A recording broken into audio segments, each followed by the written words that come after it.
It's Tuesday, July 28th, 2020. I'm Rim. I'm Scott. And this is Geek Nights. Tonight we are talking about exercise games like Ring Fit Adventure or the NES Power Pad. All right. So, despite the fact that we want to play a lot of tabletop games online because we're trapped at home, it's actually weirdly hard to get people to play a tabletop game online for a lot of reasons. Like, it's not just a problem we're having. Like, a listener emailed me and was like, "Hey, you want to play Y and Y?" And I'm like, "Yeah, I got the app. I pre-ordered that game. Yeah. Let's play. Come to our Discord. Come to our forum. Let's set a game up. Let's go." He's like, "I'll gift you a copy." I'm like, "I got to gift me a copy. I own a copy." Like, let's play that Y and Y. I haven't heard back. I feel like half the time when I try to start an online game, it's four people all saying, yes, let's play, and then the game never started. Yep. That just seems like a thing. So lately, what Scott and I and a few of our friends have been into is playing these 18xx games, primarily because that 18xx.games website has a really, really good implementation of a bunch of these games that makes it really easy to play them completely async. It's like play by mail, but it updates in real time. So like if I'm actually looking at the game and Scott's taking his turn, I'll see him like laying track and doing his turn literally live. But if they're using the way the website works is it's there have been other implementations of web-based asynchronous board game app before, like that thing we used to play Hacienda on like right, Metro North website trains. Spiel by Web. There's other like Brett Spielwelt, I think, and there's like been a bunch of them, but a lot of them are really bad interfaces. Yep. And a lot of them were just not great. But what's really made it not suck is the invention of WebSockets, right? So basically, enough. A WebSocket, for you non-nerds, is a way for a website to make a web request to a web server, but what that does is open basically a socket or a connection for the web server to just stream data back to you. Yeah, it's instead of, making HTTP requests like GET posts, right, and getting responses for each one, you are instead, constantly sending data back and forth freely as if it was on any old TCP/IP connection. But not just that, but also just the advancement and fanciness of JavaScript these days. You're allowed to make a single page app. So you load the game, it's in a single page. You're reloading the page every time you do something. Yep. Right? You're just clicking and it feels like it's in your browser, but you're playing a game. It works on iPad, works on your phone, kinda. The screen's kind of small on the phone. Yep. I've done a few turns on my phone though. Yeah. And the implementation is just really good. They're constantly, they set up deployment. So we're like, the app will just sort of like, you'll reload and there'll be improvements to the app because it's a web app. You don't need to like download patches or anything. It's just constantly improving. And yeah, you can just play these games. We did, several 18xx shows, but since those shows, we played more of them that we're not reviewing because we don't want this just to turn into train nights. Yeah, but we just keep playing these games because it's so easy to do, and it's one of the only ones that we can actually get people to play. We just played like 3 in a row, like rapid fire. Yep. It's funny because when we play this at a PAX, it's like a 3-ish hour experience when we know what we're doing, and it's not 2038. The computer makes it a lot faster. Yep, the computer, I can do things like make a route, make another route. The game's just calculating. Like everything just moves faster. Yep. It's just better in every way. If you've always wanted to play one of these train games that we've talked about, like we've reviewed a bunch of them recently on Geek Nights, 18xx.games, you can just play them. If any listener wants to learn to play a train game, they look scary. They look like the kind of game that only some expert gamer can play. But trust me, the games are not any more complicated than any other board game you're playing out there. If you know all the rules to Dune, this games will actually feel really simple. Dune is maybe not a great example. Well, because Dune has all these fiddly rules that no one remembers, and I have to reteach literally every time we play. But games like a Settlers or a Carcassonne, it's not a complicated game. It's complicated to it's hard to be good. It's like Go. The rules of Go are extremely simple. We can teach you Go in like 2 minutes, but good luck winning a game of Go. Right. But yeah, we've been talking about them a lot on the show since we've been trapped inside because that's the games we're playing since we're trapped inside. I was going to say, out of the last 3 games, our 3-player games, I won 2 of them. I'm feeling pretty good about that. I won 1. Yeah, but it's You know, we used to talk a lot in our talks at cons around the 3-player games problem, that in almost any interactive 3-player game, there are vanishingly few exceptions to this. Generally, what will happen, no matter what the rules of the game are, if the players can interact with each other at all, and it's not just like Yahtzee, then either two of the players will get way ahead and the third player is just eliminated immediately, have no chance of winning, or one player will run away with the game and the other 2 players are just tied for last place forever. The game's over. There's almost no exception to this among skilled players in any 3-player game on Earth. And so far, the data I have from us playing 3-player train games, it's happening that way. I think actually, though, if you look at it, right, with every game we've played, we're 3-player.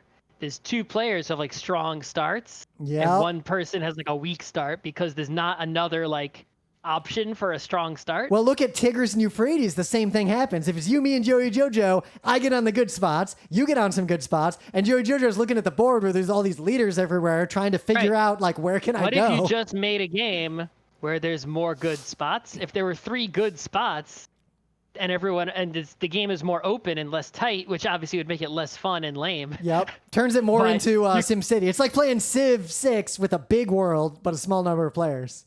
Right, exactly. It's just like, oh, everyone has an awesome, Yep. awesome time. And then we'll see and the game will be decided in the late game instead of in the early game. But anyway, there's actually huge gaming news. If you have not seen this, it's actually like, this is such a big deal that it's going to be another several weeks before the world of games journalism and games enthusiasts has fully unpacked this and started to like delve into the secrets that have been not uncovered. Only the unpacking of it itself, but also there's several indirect consequences going on and side effects, right? So the news is there's this thing that has been called by the community the Gigaleak, right? The Gigaleak. So someone somehow got a bunch of materials that are 99% definitely legitimate development materials from inside Nintendo, right? Like SNES era onward. Yeah, we're talking, not just, but like SNES, N64, Game Boy. Yeah, we're talking like just rough drafts, stuff that Nintendo game developers worked on, artists worked on, right? Prototypes, other design documents and things. Well, here's the level of, if you're a nerd, chats between developers. Yep, like raw source code with comments and commentary, development tools that people have been able to already. Someone compiled one of these developer tools and ran it. I saw. Yep, it's just the amount and varied. It'd be the stuff that's in here be impossible to fake, right? So it lends all of it so much legitimacy. Right? Like this ranges from high-quality voice samples in Star Fox 64 that we never heard because they couldn't put them in the game, to confirmation that there was a 3D Luigi in Super Mario 64 that they didn't use. Yeah, it's just, just the amount of stuff is absolutely crazy. Unused Pokemon, unused Star Fox 2 characters. Right. You can't even begin to, it would be the job for a Nintendo podcast to go through and talk about the significance of each leak. You could make a podcast. You could make a brand new podcast that is just about the Gigaleak and have years of shows. Yeah, you just every single item in the Gigaleak, you do one show on. Like, oh, look what we found. Let's talk about this, right? There is probably more fodder for this than there was from the entirety of the run of Firefly. Sure. But I'd like to talk about the meta on this, right? Yeah. So the meta is, is this cool, right? So on the one hand, right, this is good for games history preservation. Yep. Right? This is the kind of stuff that needs to be in museums. Exactly. And the fact that this material survived is good. But the fact that it's like, well, I guess Nintendo was keeping it, right? So they were doing a good job of keeping it because it hasn't been lost. Yep. Right? I mean, I've worked at companies that lost things within 5 years of creating them.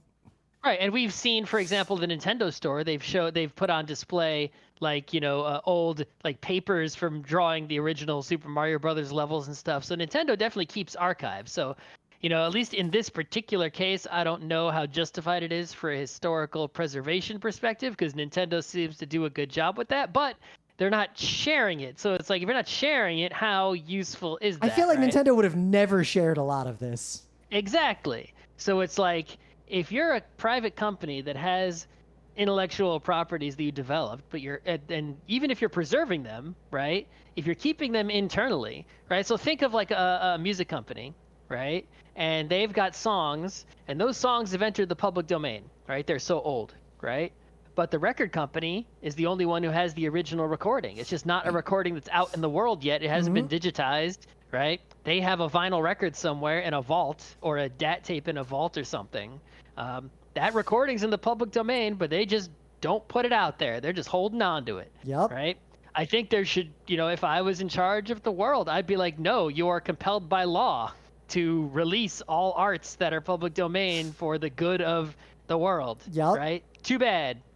So this stuff is not old enough to be legally public domain, but if I had to say 14 years or less would be public domain. So this stuff is this less than 14 years old? 20, yeah, it is. Okay, so I got no problems with that, morally speaking. Yep, I've seen the people who are the people who are mad about this are obviously like Nintendo executives. Well, Nintendo executives are mad, right? What's weird, though, is I see multiple commentaries from non-Nintendo people saying that this is bad for Nintendo or hurts Nintendo in some way, or hurts fans in some way. I don't think it hurts. I think the legitimate complaint that I saw from non-Nintendo game developers is like, hey, imagine if you were like, pretty much in any industry, right? Yep. And your rough drafts, right, were like revealed to the world. It's like, well, that could give you a bad reputation theoretically, right? Except we already get this from a lot of authors. How many authors die and then all their drafts and notes that they told their family to burn upon their death are published in a book? That's after they're dead, right? It's like these developers like still alive, and like you see their shitty work, and it's like you really think that it's like. But it also, my counterpoint to that actually happens. I think seeing that shitty work. Like yeah, but I'm saying that you can even argue against the hypothetical. Seeing the shitty work and the rough drafts. That's how things get made. A lot of people, younger people today, don't understand that you make a lot of shit to make something good. Like, look at the earliest prototypes of Overwatch. It's gray boxes, one character playing a shitty looking FPS with each other. So I do think there, however, is,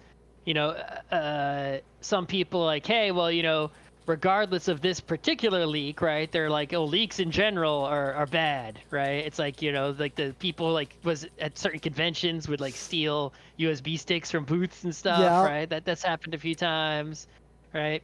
But honestly, just my personal opinion is like, I think actually, if you're a company who's making any art, it's like I caveat it of if you're big enough, because small companies, it tends to be extremely personal information.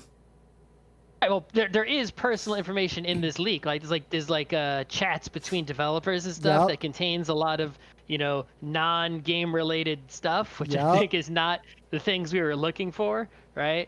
And are not particularly relevant to the game's history, right? It's like okay, it's like you want to see all the work I'm doing at work. It's like, okay, go ahead, right? But it's like you see my chats with my coworkers. Well, they're boring because my chats with coworkers aren't inappropriate. They're now being public, boring. and you might see like me talking to like head of development division A about X, and then telling someone else a very different story. Like someone could piece together narratives.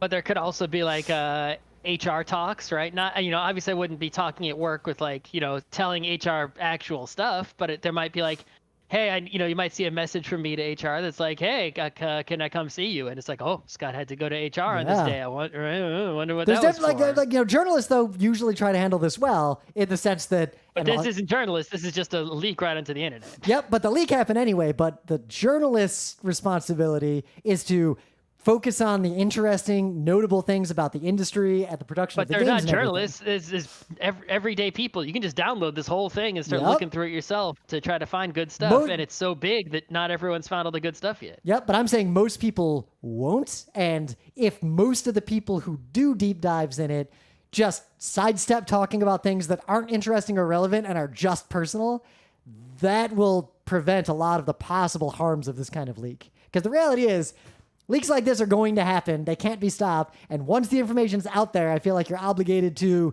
use it for the good of all.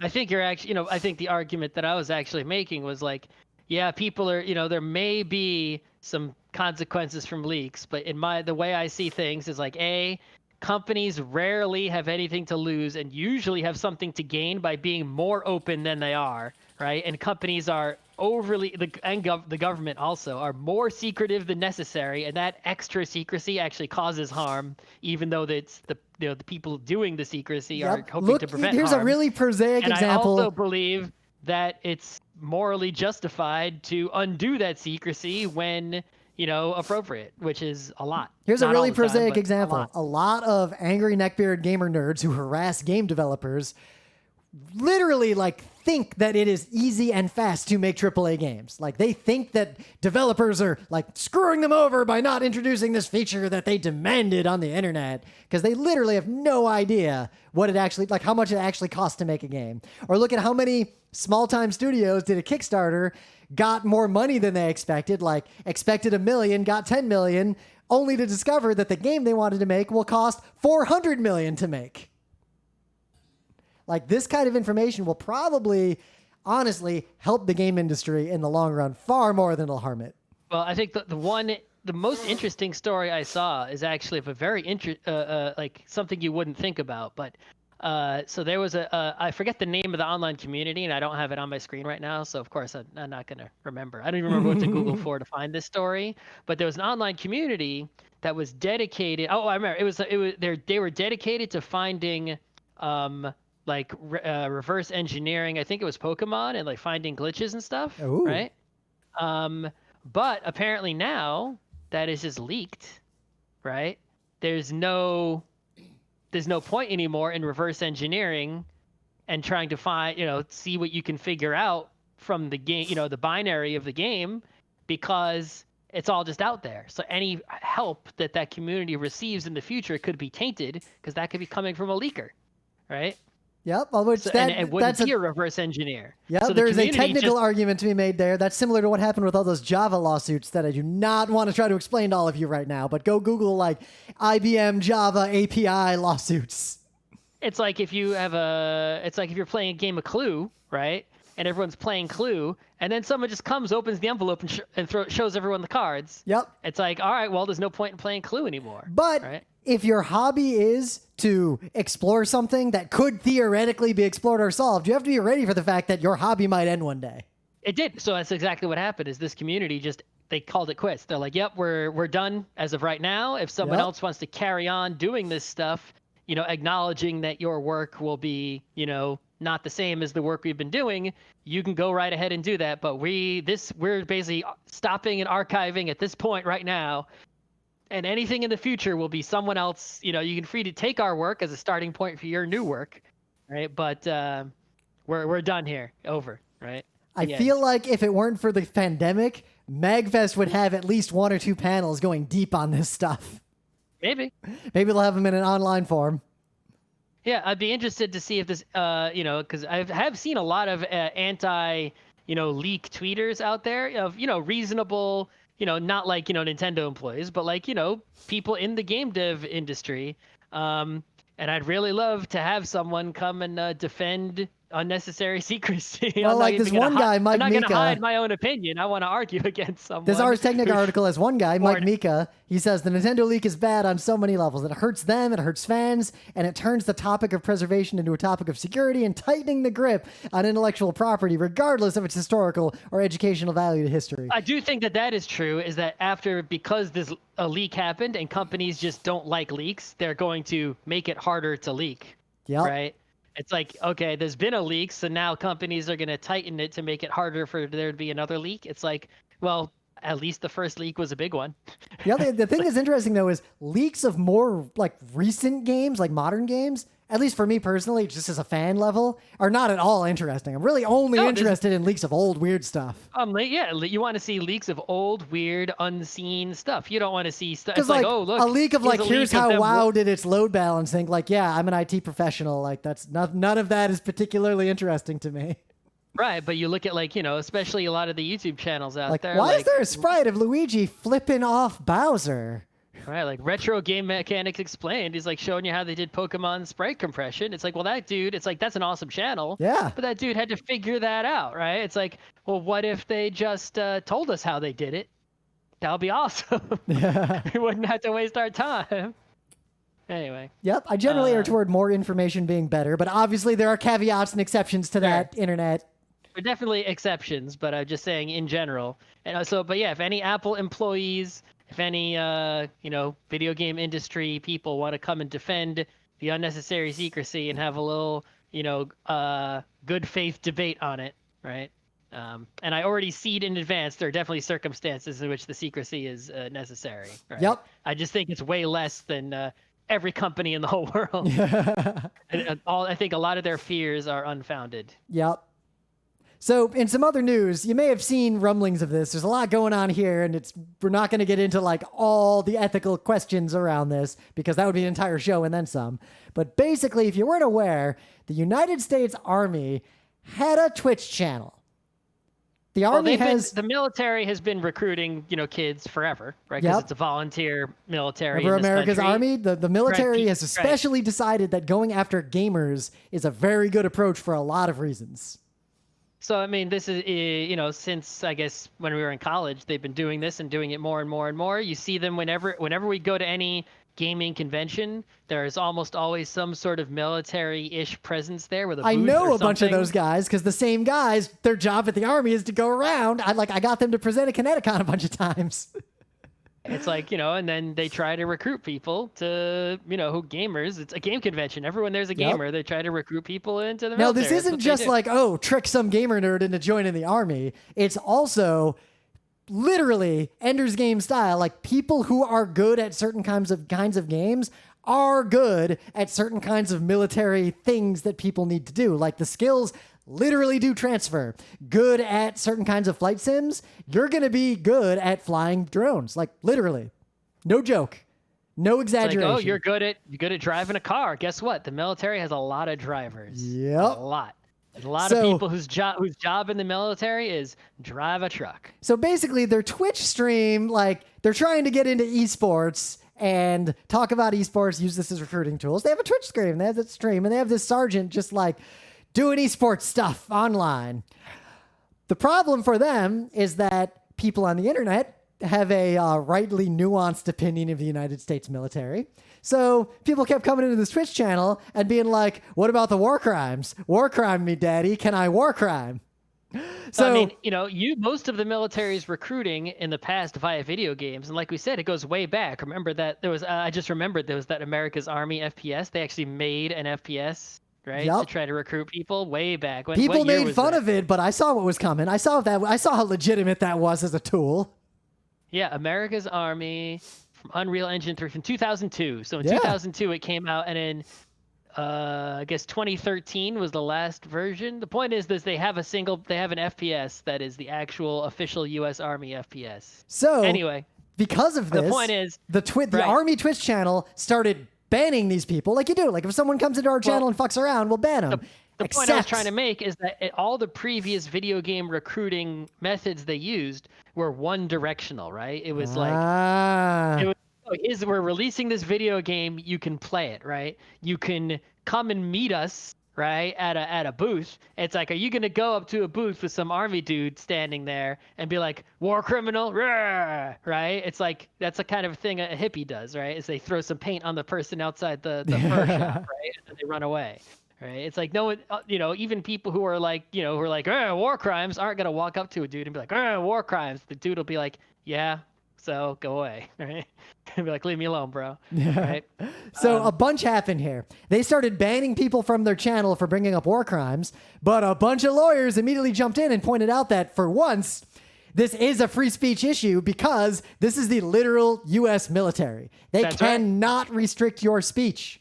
Exactly. So they can't ban those actual people. Censorship for once. The government is doing it. So last I checked, they have stopped streaming on Twitch. Like that is correct. That is what happened. Yep. Because it was the first time that they tried to recruit in a forum in which, there was some sort of chat room and people could talk back at them. And people talked back because honestly, it wasn't just an opportunity for them to get their message out. It was, it's like if you tweet at them, it's like, okay, whoever's following the person who tweeted will see that, right? But it's not in this forum of a chat room next to a person who's seeing the chat room, right? Where they're like inundated and forced to respond. They usually don't put themselves in that sort of position. And as soon as they do, it didn't work. Yep. The main thing people are doing to troll him is just asking the same question over and over again. What's your favorite U.S. war crime? Yeah, that's a good question. So there's a bunch of other stuff going on. They were doing contests on their stream, but apparently they weren't even giving out the prizes. Like there's another scandal going on with I that. heard rumors about that. That part is just weird because they definitely have the money to give out the prizes. Yeah. Why would you not give out the prizes? I don't get it. So there's a lot of biz going on here. You go see them at a booth, right? And you know, want to get recruited or whatever. Like they give you mad swag. It's not fake. It's like you don't gotta fake the swag. You know, I do remember when I was in high school, the Marines and the Air Force came to our high school and they really were going after the band kids like way hard. Yeah, because you're already good at marching and push-ups and all the shit I didn't do made me not do marching band. Yep. So I remember I actually went into the Marine office. I was like, all right, I'll talk to you guys. I'm curious. Let's go. And I took their stupid test. I got a perfect scar on it. And they're like, and the guy literally just straight up lied to me because I knew the deal. Like I wasn't going to sign up for the Marines. But the dude was literally telling me, yeah, we can get you out of basic early. You won't have to do any of that stuff. You'll just join the band immediately and you'll just be a professional trumpet player for the U.S. Marine Corps. Like he made this direct promise that was definitely a lie.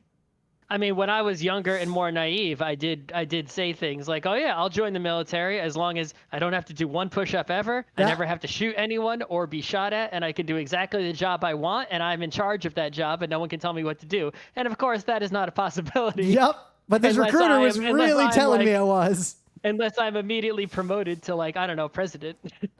He did start screaming at me, though, and it ended prematurely because when he asked me to sign up, I basically said, no, I was already accepted RIT. Well, too bad. And then he got mad at me for wasting his time. Yeah. So there's a lot going on here, and you can read I'll link to a WAPO article that covers the important part about the First Amendment pretty well. All you nerds who complain about free speech because some Twitch channel bans you for saying racist shit, this is the only time free speech has actually for real been an issue in a gaming space. So I'll just end this conversation with the interesting question, right? Oh. So you go into the, if it still existed, you go into the Army chat on Twitch, right? Yep. And we've already determined that they can't ban you from that chat because that would be actual government censorship, right? What if someone were to go into that chat and instead of asking for favorite war crimes, said a bunch of racist shit? Yeah, the problem is that's real tough. Is it now impossible? Can the government now, you can be banned from every Twitch channel except no matter how horrible or racist or sexist or what disgusting shit you say in the government Twitch channel, you can't be blocked, banned, kicked, or censored. So there in any is way. the proper exceptions to free speech that are generally constitutionally agreed upon in the U.S. still apply, including that vague obscenity piece. Non-informational obscenity could theoretically be used in that case, as could incitement to violence. That's another one. Sure, that's one. Yeah, you know. And it's actually pretty easy. What if the government opens up a Slack chat or Discord and I can post photos and I start posting porn? You're probably okay. The government really can't get into this space is the moral. I know, right? Anyway. Yeah. Let's just leave that one be and move on.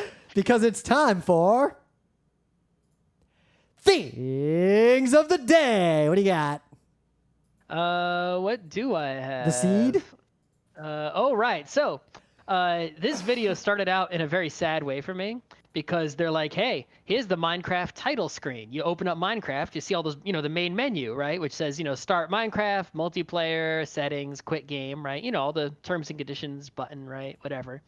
And in the corner, it tells you what version of Minecraft you're running, right? You're looking at that title screen, and they're like, for most of Minecraft's life, this is the title screen that most players know. And I'm like, I don't know that title screen. And then they're like, originally, this title screen was a wall of bricks. And I'm like, that's the title screen I remember. Wall of bricks is the only title screen I ever knew of until I saw this video. Apparently, wall of bricks is ridiculously old. You know what wall of bricks is for us? It's Fallen Empires in Magic. Exactly. This is the title screen that has apparently existed for most of Minecraft's existence. And I played Minecraft so briefly and so long ago that I don't know this one. I know the older one. I'm thinking about playing Minecraft again because of the VR, but that's a separate conversation. No, that's not the worst Exploring someone's world in VR seems super fun. Could be. But anyway, so the title screen that they're referring to is basically the same menu of buttons, right? And on a before you start playing Minecraft.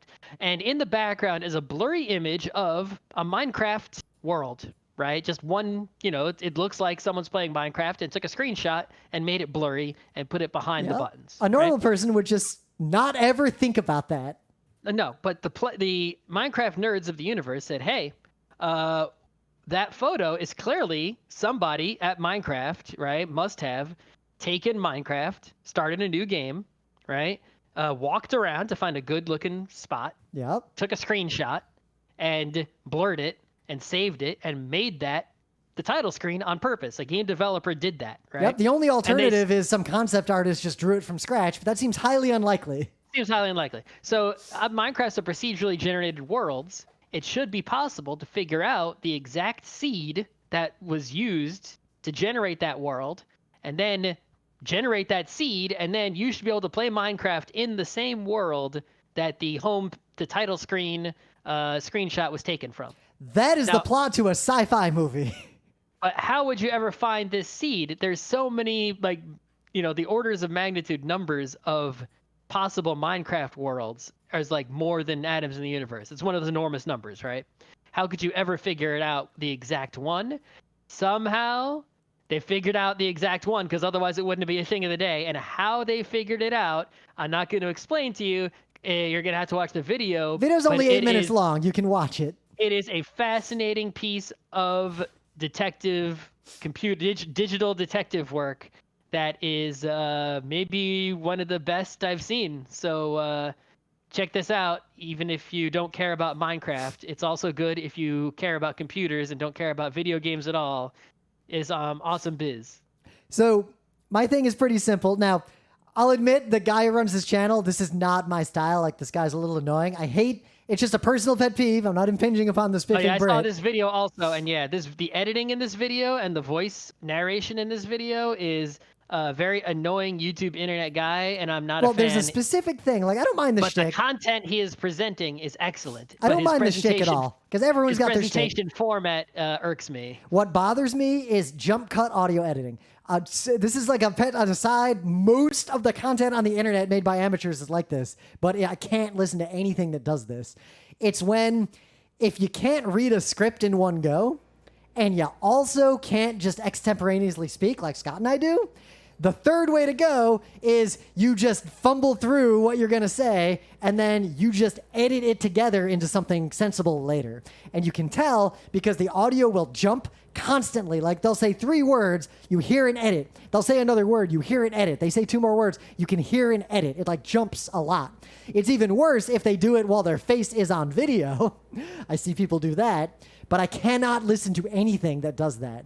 The other complaint about this video, but I promise the video, what the video is still good, is that it explains something far less complicated than Scott's Thing of the Day, yet Scott's Thing of the Day was an 8-minute and 23-second video. This is a 40-minute and 19-second video explaining something that I could explain in maybe 8 to 10 minutes if I were to make this video. Fast forward through his many stolen stock photo images. Yep, but they might be purchased. I buy stock images. The watermarks are still on all of them. Oh, I didn't notice that because I skipped around. I did not notice that. Every stock photo has this giant watermark all over it. Civilization 6 is a very good game. We play it multiplayer, we have a good time with it.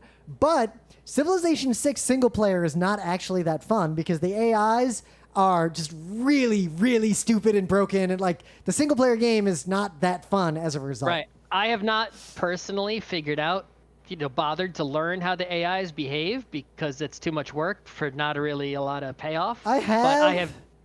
But I have determined that many other people are basically able to mind read the AI and manipulate them into making the game trivially easy, even on the hardest difficulties, because they can just get the AI to do whatever they want. Yeah, basically Civ 5 is honestly, with the AIs, a more satisfying single-player experience still than Civ 6. I think Civ 6 is just too complex for there to be a good AI yet. Maybe. So we play Civ 6 with people, like humans. This video is not going to work against humans, so do not even think you can try it. However, people talk about in a lot of games, like in Pokemon, the Nuzlocke challenge or whatever. People like to make their own hard modes of video games. So this is a video of a hard mode challenge in Civilization 6, but the hard mode is, quote, no city win challenge. You Literally, win the game yes. without building any cities. You Not take your first city. settler, and you never build a city with that settler, but you somehow win the game. And this video is legit. If you know anything about civilization, that's insane. Like, that's like trying to even Civ 5, there's one civilization, Venice, where their whole shtick is you can only ever have one city. And it's almost impossible to win the game with that Civ. But, and against humans, it is impossible. You're just done. But this video, he does it. It's pretty funny how he does it.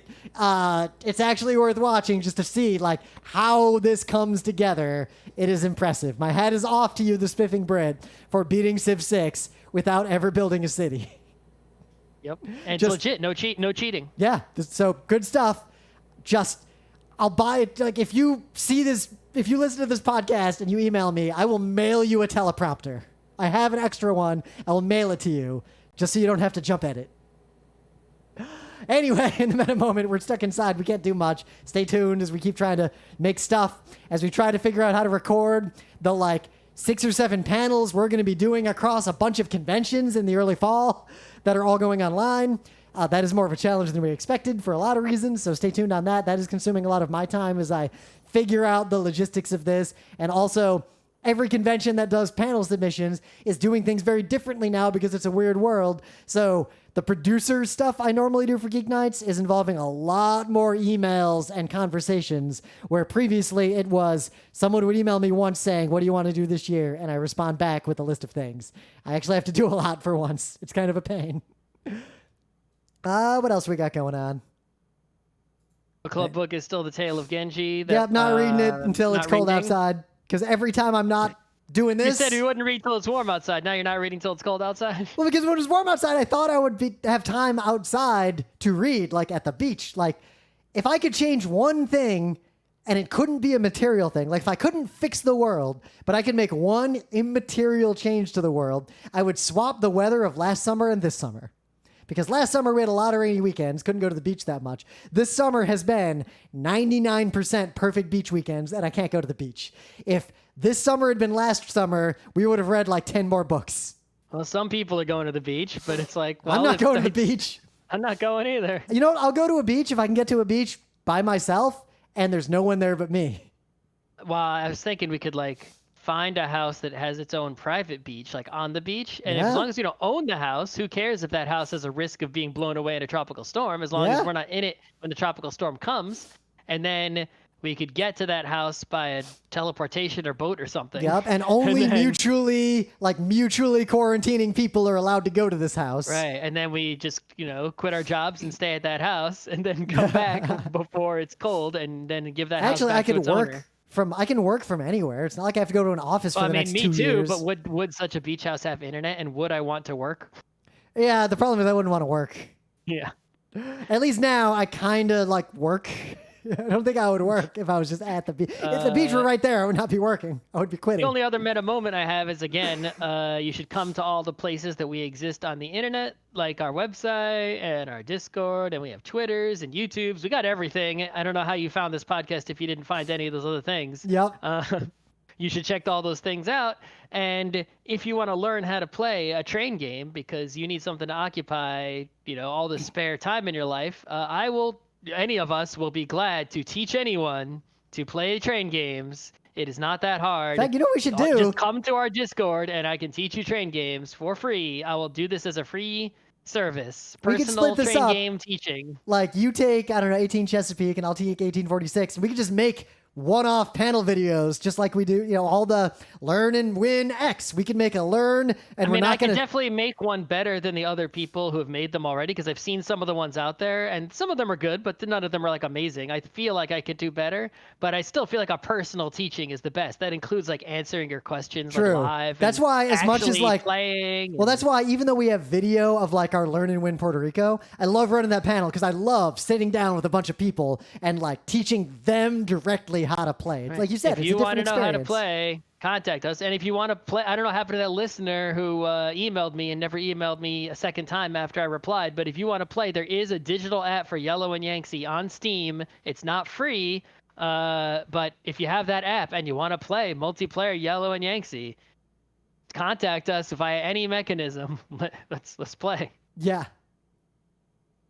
All right. So I guess we'll get into it. Ring Fit Adventure we're not going to review Ring Fit Adventure in depth. We're going to talk about it. I've played it once, and that's it. So I played far. it a bit. I like it. I like it a lot. But basically, we want to talk about this concept of exercise games in general. Because well, we got to narrow this down because technically every sport is an exercise game. Well, yeah, and also like I realized already it's even worse than that because there are a lot of games that involve physical exertion or physical skill, but they are not necessarily exercise in any meaningful way. Case in point, that arm wrestling arcade game that we keep talking about.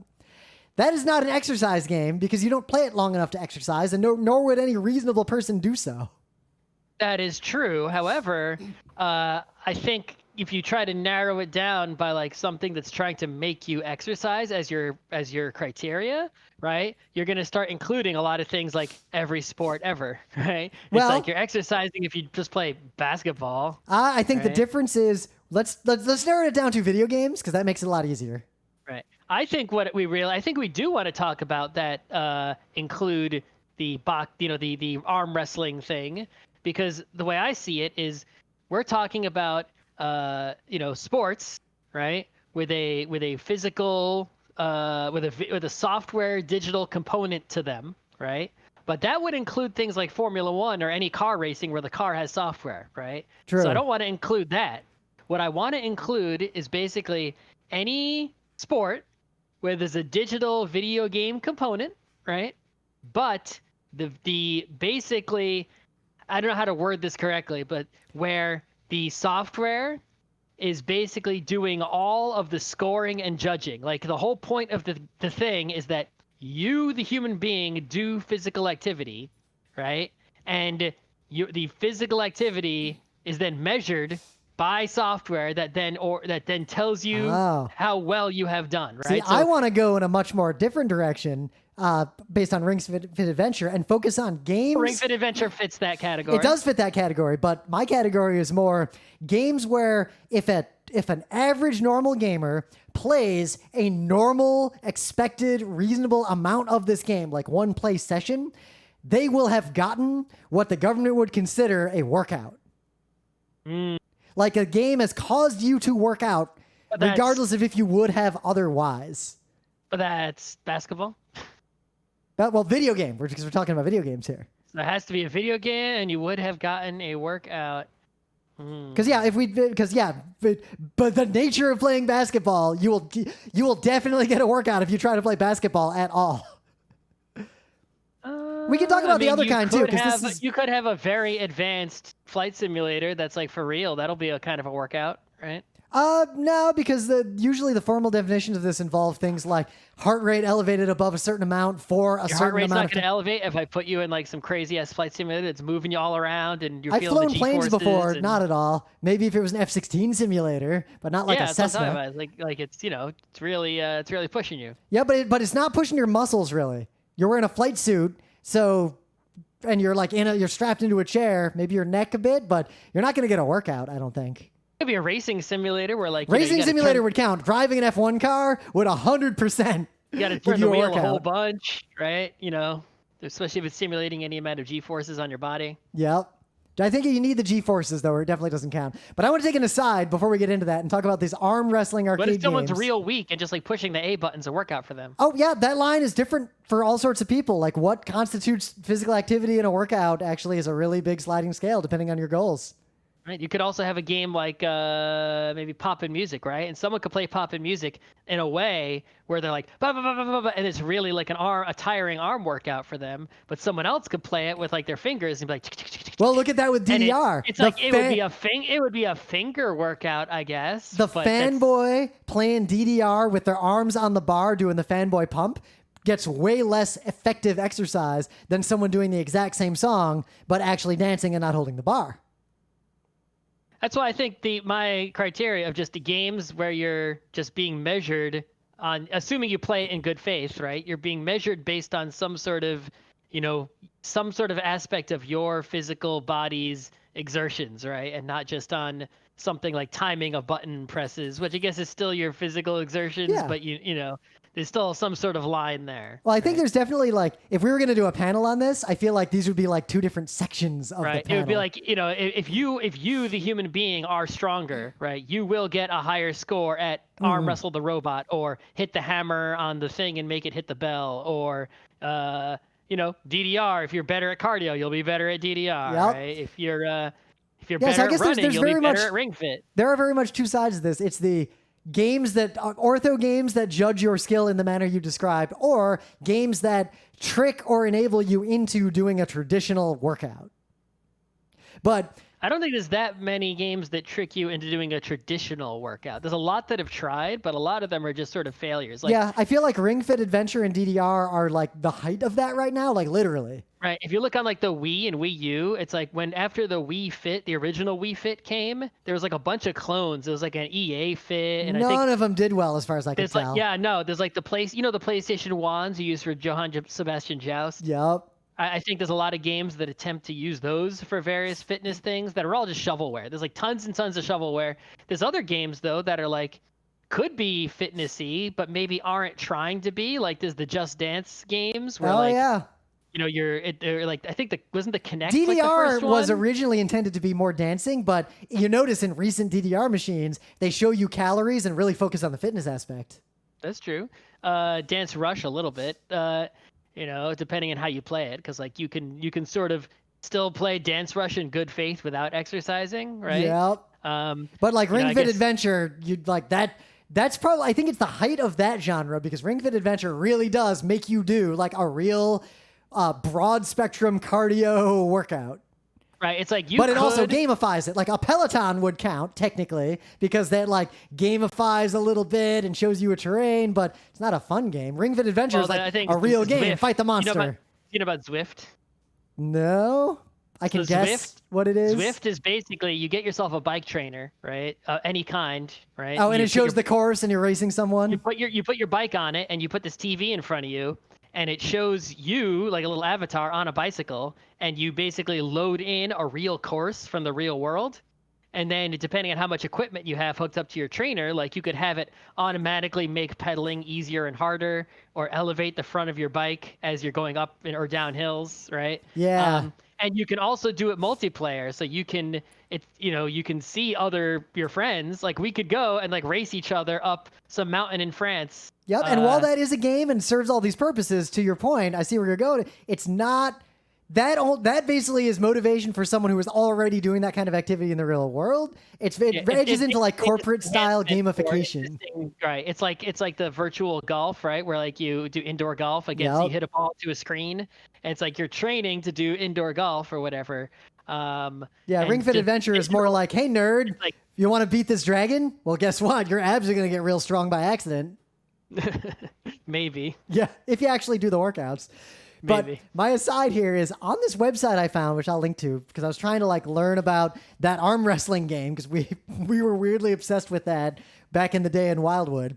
But I saw a line here that said the game was distributed to 150 arcades across Japan.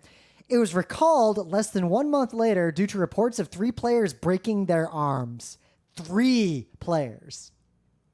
Apparently Atlas made this game, like the Atlas ATLUS, the Atlas you all know. Okay. So I wondered, is that true, or is that just this person with a blog like making something up? So I go in and I look, and I see 2 blogs said it must be true. Yeah. Well, no. So I tried to find like real news reporting on this. Oh, okay. And the news report I found is an article from August 22nd, 2007 in CBS. Quote, headline, arm wrestling machine breaks arms.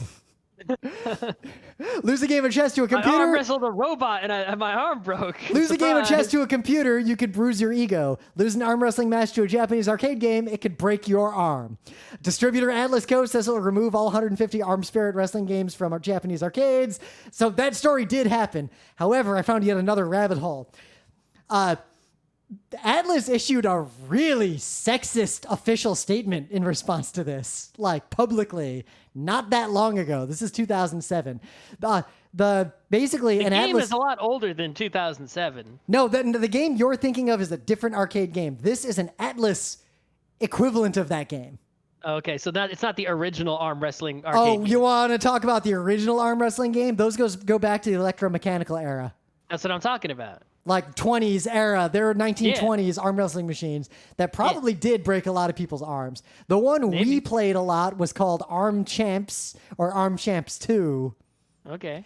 But the Atlas one, when it broke all these arms, this Atlas spokesperson, Ayano Sakayama, said officially, and I'm quoting here, "The machine isn't that strong, much less so than a muscular man. Even women should be able to beat it." Mm-hmm. And he went on to say that they were recalling the game as a precaution, but not because they thought the game was actually dangerous. You're correct. Arm Champs is definitely the one that we played. I guess Arm Champs wasn't breaking anyone's arm. Nope, because it's had much better controls, I guess. They also went on to say that, quote, "We think that maybe some players get overexcited and twist their arms in an unnatural way." I gotta say, though, it's been a long time since I've looked at or played an Arm Champs. If you look at Arm Champs, it is hella racist. Yep. Oh boy, is Arm Champs racist. Like, what a racist game this is. Take Mike Tyson's Punch-Out and step it up. Way worse. Step it up quite a bit. There's a lot of rabbit holes going down. So then I wondered, because arm wrestling is not a sport I enjoy, and I always had a perception that it was dangerous because I had seen videos that Scott and many other people probably saw in the pre-YouTube days of the internet. There's one video that made the rounds of someone's arm breaking badly arm wrestling. But I wondered, how common is that really? So I tried to Google for it, and Google immediately suggested two search results. Can you break your arm wrestling? And how do you stop your arm from breaking during arm wrestling? Apparently, arm wrestling is super fucking dangerous. You should never do it. It is not a sport that is safe to do, and people who try to get good at it are really prone to hurting themselves badly. Okay, well, I wasn't any good at it to begin with. I know, because we discovered that a friend of ours, was able to play this game in Wildwood, and she was able to exert exactly 40 pounds of force, because the game told you how many pounds of force you actually exerted in the end. And then I remember that she proceeded to beat you. Yeah, I definitely can't exert 40 pounds. Yeah, Scott has a lot of power below the waist, but your arms are basically just sticks. Yeah, You're like a rabbit. You got a stick leg and a jump leg, and really nothing in it. There's a stick leg and a jump leg and nothing else. The jump leg is big and muscly, and the stick leg is the literal stick. I'm getting pretty close to that myself, though, because I'm running a lot and not doing a lot else lately. What am I supposed to do? A push up. I can't. You can't do. If I could do one, I could try to do one and then do two and then do three. Can't do. If you could do zero, you're in a little trouble. So I guess what I like about Ring Fit Adventure, because we've already gone on for over an hour, I guess it was a good show, but I really like Ring Fit Adventure because most games I see that try to do this feel like corporate gamification bullshit. Like they're not fun. It's clearly, we turned this thing you don't want to do into a game. Like it just feels really low effort and like not fun. This feels like a real game. Like you want to level up to beat that thing? Well, you're going to be doing this particular kind of crunch because it's more powerful. The specific little thing I liked is that it makes you squeeze the thing every time you want to basically press A, and that actually gets moderately tiring as the game goes on. Well, actually, even if you play in good faith, right, you're not trying to trick the game into letting you do less exercise. You don't need to squeeze very much when you're just like in the menus. You can just sort of tap it. True. And that's enough. Though it seems to, I didn't confirm this 100%, but I looked at some profile stuff. It seems to calibrate how much it makes you do it based on that initial setup you did. Not for the menus, though, right? Yeah, so but for all the other stuff in the game. Yes, for all the other stuff in the game, it does calibrate to your strength, assuming that you honestly, input your stuff during the calibration process. Yesterday, I did the setup, and I maxed it out with both pull and push. Yeah, I think pull, I only got to 90. I don't know. Anyway, the point is, so if you play honestly, right, the game makes you run in place. Yep. And it notices if you slack off, like, pretty well, actually. Yep. And it does this because you have a thing strapped to your leg, right? And it's pretty good at telling when you're running or doing any other leg movement. Yep. And the thing is normally if I go outside and run, it sucks. The thing here that it doesn't make running not suck.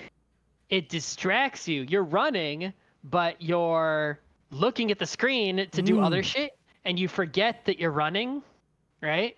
So you're basically, it's sort of like when you're in pain in the hospital, and you're reading a newspaper, and you forget about the pain, and then you stop reading the paper, and your leg hurts. I can see that because I see a lot of people fail at like regular exercise because like I run a lot. Running outside is fun. I do it because it's fun. Running on a treadmill sucks ass. I hate every second of it.